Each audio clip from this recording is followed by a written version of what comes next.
शांत युद्ध से हार क्यों जाती है बार बार, डील हुई ना हो गया शुरू मिसाइल वार, डील हुई ना हो गया शुरू मिसाइल वार, शांत युद्ध से हार क्यों जाती है बार बार।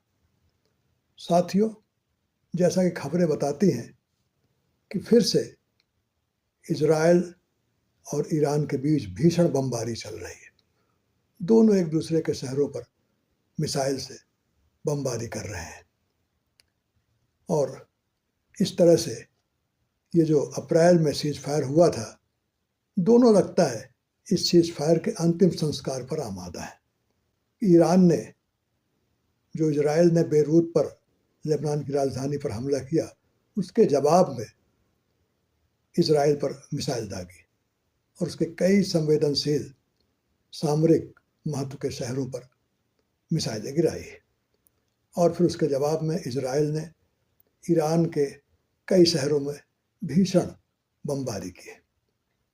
एक तरफ तो ट्रंप ये लगातार कह रहे हैं कि बस डील होने वाली है, फाइनल डील होने वाली है, बहुत अच्छी डील है। दूसरी तरफ ये मारामारी भी चल रही है। इजराइल कोई भी नसीहत, कोई भी अपील ट्रंप की सुन नहीं रहा है। शुरू से ही, जब से यह सीज फायर हुआ था, लेबनान पर बराबर इजराइल की बमबारी चलती रही और ईरान ने बार बार चेतावनी दी और यह भी कह दिया कि किसी एक जगह पर अगर युद्ध विराम का उल्लंघन होता है तो पूरे युद्ध विराम का उल्लंघन माना जाएगा। खबरें यह भी बता रही हैं कि ट्रंप ने काफ़ी कोशिश की इजराइल को मनाने के लिए कि नेतन्याहू लेबनान पर हमला न करें, फटकारा भी, कहते हैं गाली गलौज भी दिया, लेकिन वही ढाक के तीन पात, असर कुछ नहीं हुआ।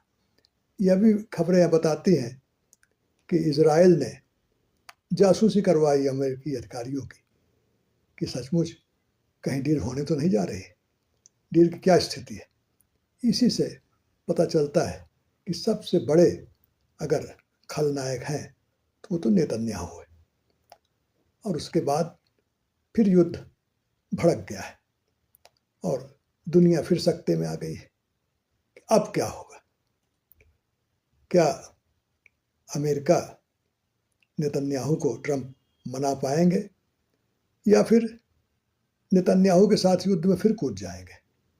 अब ये तो समय ही बताएगा कि क्या होगा।